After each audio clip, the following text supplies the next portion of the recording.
Okay, meron tayo rito nga Toyota Hilux. Yan.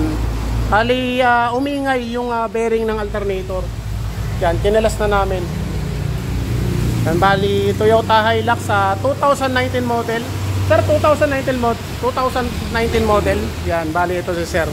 Yan, sir, tanong ko lang sa sir, ilang taon nang natin ginawa to, yung nakaraan na ginawa natin? 3 years na sir. 3 years na sir, yan. Bali, ang ginawa namin dito, no, sir, umingay yung makina.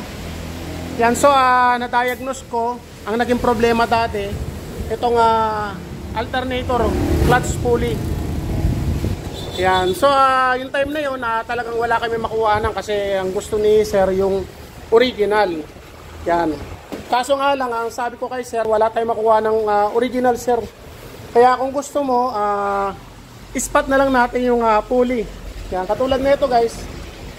Yan, in-spot namin. Yan, winelding. Kumbaga, wineldingan ko, paikot. Yan, tapos bago namin kinabit dito. Yan, ito guys, para sa mga naging basher ko lang. Meron kasi akong ginawang video nito na mga nag-i-spot ako ng pulley.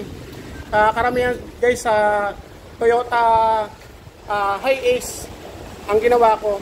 Yan, nag-video ako na ito, inispatan ko. So, meron tayong mga naging basher. Ang sabi nila, bakit daw inispat, kaya nakadesign yan.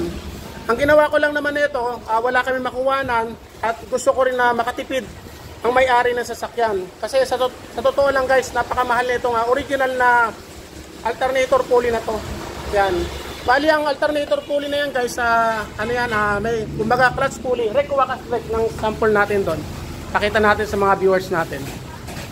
Kaya pwede na yan. Dito ka rek. Para mapaliwanag natin sa mga nanonood sa atin. Yan. Kapag ganito guys na mga alternator, Toyota Fortuner, Toyota Hiace, yan, Innova, yan, meron yung alternator clutch pulley. Hindi yan katulad ng mga pulley na direct. Yan, ito guys, may clutch pulley yan. Kumbaga, yan, tingnan nyo guys, naiiwan to. Yan, umiikot siya. Yung pakabila, sumasama siya. Yan, sumasama. Pakabila, naiiwan yung gitna. Yan yung tinatawag guys na alternator clutch pulley. Yan. Ngayon na meron yung bearing sa loob. Yan, katulad nyo guys ng mga sprocket na mga bisikleta, meron pakabila, umiikot yung kabila, sumasama siya. Yan. Ngayon guys, ito, kapag sira yan, umiikot yung kabilaan. Kumbaga, umiikot siya kabilaan. Kumbaga, sira na yung bulita siya sa loob.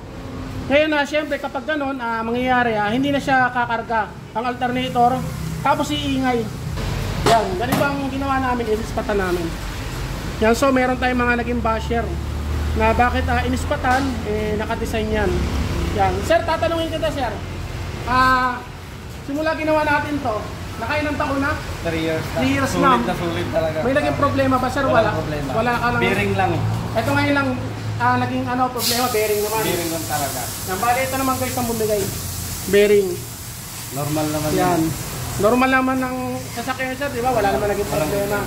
Kaya ito guys, hindi naman natin sabihin na gayahin nyo. Pero sa akin, kung gusto nyo makatipid, ganun na lang gawin nyo. Ngayon 3 years na, okay pa rin yung inispatan ko. At okay pa rin yung sasakyan ni sir. Hindi siya bumibili ng pulley.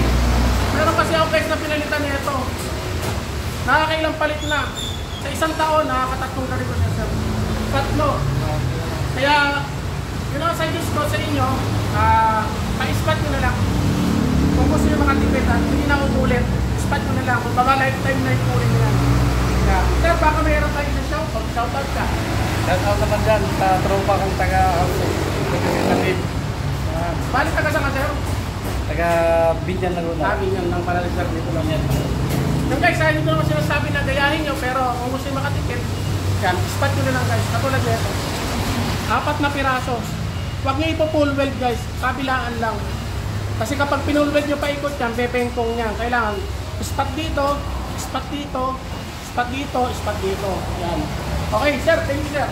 Yan, bali magpapalit na kami guys ng bearing. Okay guys, thank you.